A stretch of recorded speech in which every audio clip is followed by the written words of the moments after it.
Cédric Wanekpone, bonjour. Bonjour. Merci de répondre par téléphone parce que vous êtes dans les transports aux questions de RCF Sarthe. Vous êtes médecin centrafricain, invité par la mission universelle ce samedi à la maison Saint-Julien du Mans. Pendant cette rencontre, vous pourrez revenir sur votre riche parcours. Vous avez créé le premier centre d'hémiodialyse de République centrafricaine.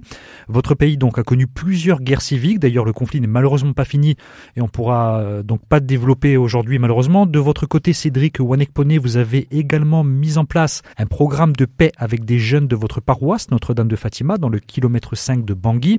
Pour commencer, pour situer aux auditeurs, c'est quoi le kilomètre 5 ? Le kilomètre 5 à Bangui, c'est là où se trouve le plus grand marché de la capitale centrafricaine, où tout le monde vient s'approvisionner. Mais il faut reconnaître que c'est le quartier qui est plus occupé par la communauté musulmane de cette capitale. Donc, et ce quartier-là est juste à côté de la paroisse Notre-Dame de Fatima. Et les deux communautés, avant la guerre, ils vivaient en symbiose dans ce quartier qui regorge de monde tous les jours. Et d'ailleurs, ce quartier, le kilomètre 5, a été pendant la guerre en Centrafrique un peu une sorte d'épicentre des affrontements ? Effectivement, parce que cette guerre avait pris une tournure religieuse à tort, bien sûr, à force de manipulation. Et à partir de ce moment-là, toute la communauté musulmane de la ville et même de certaines régions se sont regroupées au sein de ce quartier de PK5. Et donc, tout autour, il y avait deux camps en quelque sorte pendant la crise. Parlez-nous donc de ce programme pour la paix que vous avez fait avec d'autres paroissiens de Notre-Dame de Fatima et également des jeunes musulmans. Effectivement, tout cela a commencé pendant que la paroisse, il faut le rappeler, a été à 2 reprises attaquée militairement, avant la deuxième en pleine messe le 1er mai 2018. Et donc, c'est pour ça que depuis 2014, on a commencé, après la première attaque, on a commencé des activités de sensibilisation parce que nous nous sommes rendus compte que nous étions une communauté qui vivait en symbiose, mais la manipulation politique a fait en sorte que les gens pensaient que c'était un conflit entre chrétiens et musulmans, ce qui n'était pas le cas. Et donc, à partir de ce moment-là, on a mis en place des cellules d'écoute et avec nos amis de la communauté musulmane, les jeunes aussi, on a commencé à faire des festivals de films sur la paix, à commencer à sensibiliser et c'est de là qu'est né tout ce que nous sommes en train de réaliser jusqu'à aujourd'hui. Vous avez reçu des menaces, vous avez eu des problèmes vraiment à avoir lancé ce programme ? Oui, effectivement, d'abord par les coups de feu. Parfois, on courait pour se cacher derrière les arbres avant de reprendre le tournage, avant de refaire la sensibilisation. La première fois, les jeunes, même envers qui on était allés, nous insultaient parce que ils n'avaient rien compris qu'on puisse les chasser de chez eux, violenter. Ils se retrouvaient au sein de cette paroisse de Fatima qui était un centre de déplacés.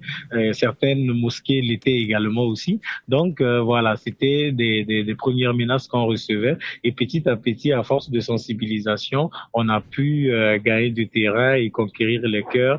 Et quelle est la situation à l'heure actuelle dans le kilomètre 5 de Bangui ? Comment vous le vivez ? La situation actuellement dans le kilomètre 5 de Bangui est complètement stable parce que toutes les deux communautés reprennent à vivre ensemble. Donc le marché est ouvert à tout le monde et même les écoles des environs sont fréquentées par tous les enfants des deux communautés. Je crois que l'Aïd al-Fitr aussi a été célébré, même des communautés chrétiennes ont été invitées.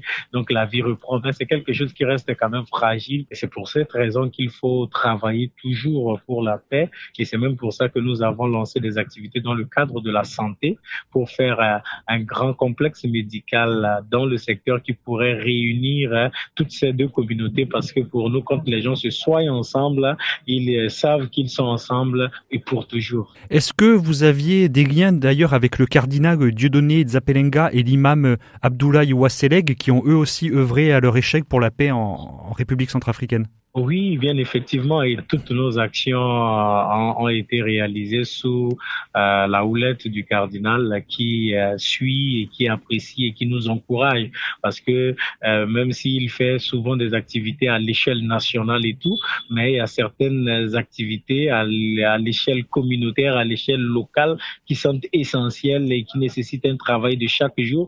Donc nous sommes en quelque sorte comme des relais à ce niveau-là et même avec l'imam qui facilite facilite beaucoup notre contact avec la communauté et on fait même des programmes de formation en gestion de conflits avec les leaders communautaires. Donc, il y a des pasteurs protestants, il y a des prêtres et puis il y a des imams qui viennent périodiquement, au moins 4 fois dans l'année, à la paroisse Notre-Dame de Fatima pour cette formation. Cédric Wanekpone, donc vous avez reçu le prix mondial de l'humanisme et de la jeunesse en 2019. Vous êtes en rencontre à la Maison Saint-Julien samedi à 18h, entrée gratuite et sans réservation. Merci. Merci beaucoup.